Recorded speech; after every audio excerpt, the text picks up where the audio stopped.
What's up everybody, it's Mr. M, and today I'm going to be doing a video of my top 15 favorite album covers.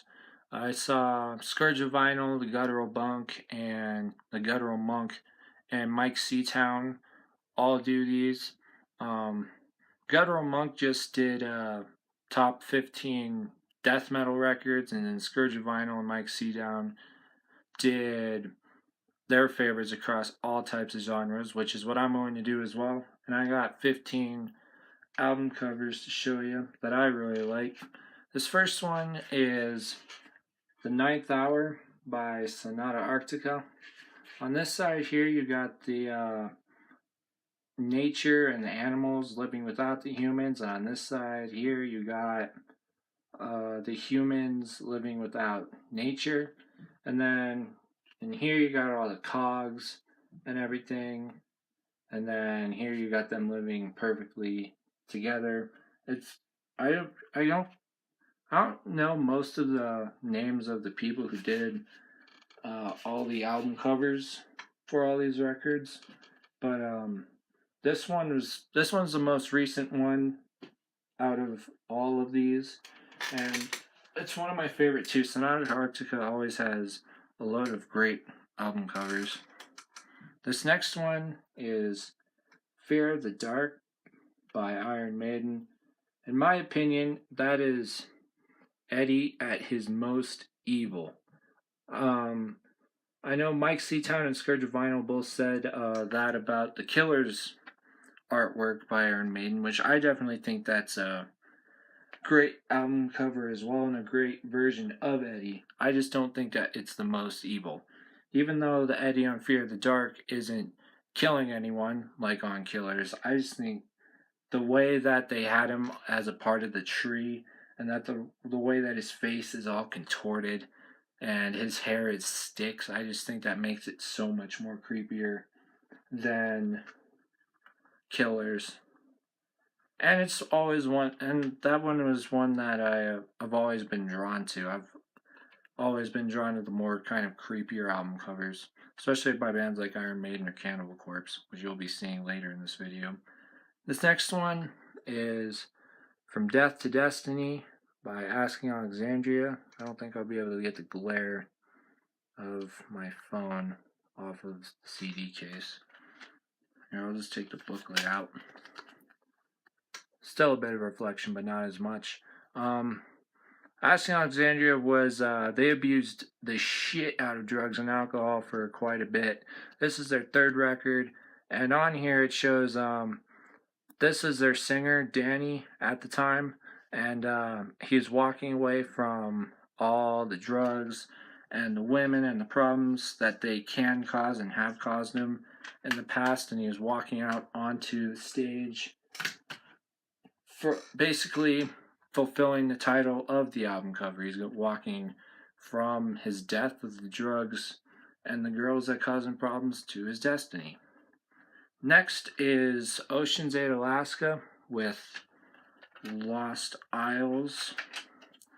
This one is a pretty simple, pretty calm looking album cover, which is kind of deceptive considering these guys play pretty blistering technical metalcore, which is a very small subgenre. And it's pretty much just one that I've liked because of the simplicity of it.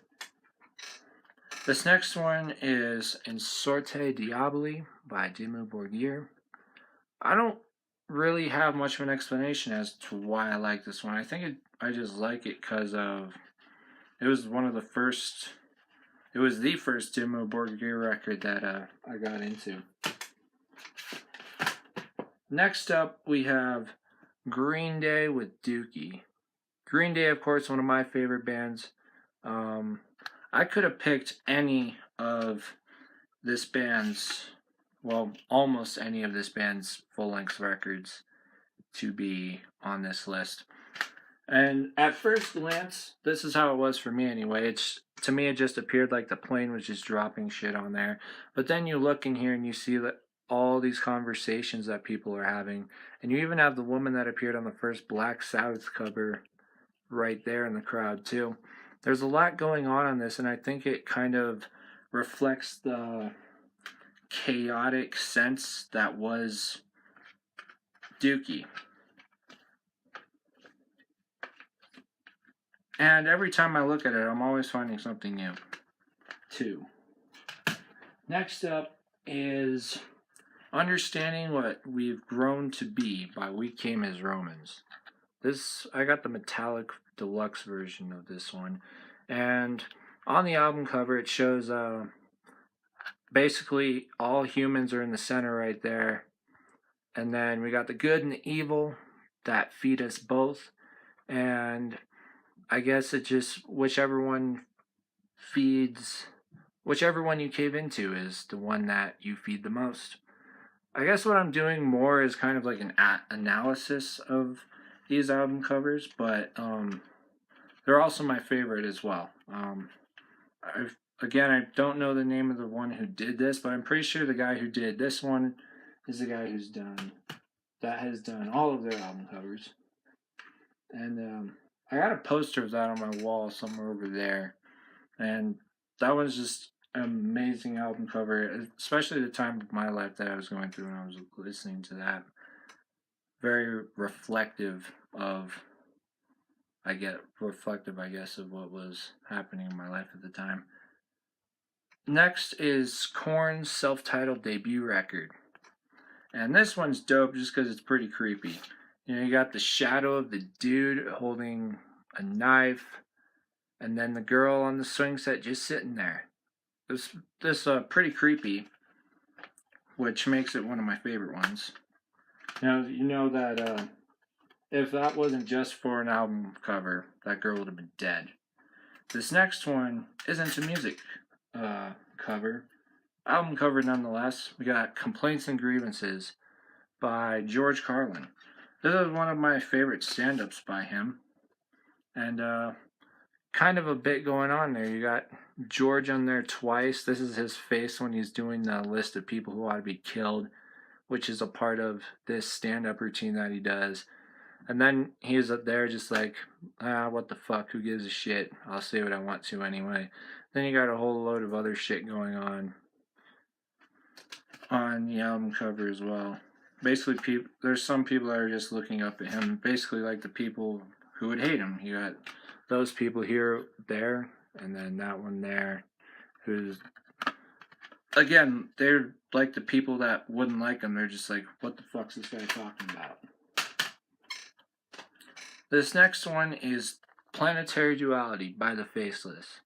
I can't really explain why I like this one. I just do. I don't even know what the fuck the thing is on the cover. But the way that it's colored and the way that the details are, it's just a really killer album cover.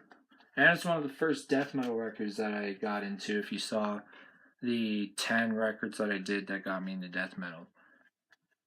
So that's probably why it's also one of my favorite ones. This next one I got, that's The Spirit by Bring Me the Horizon. This is about as simple as it gets.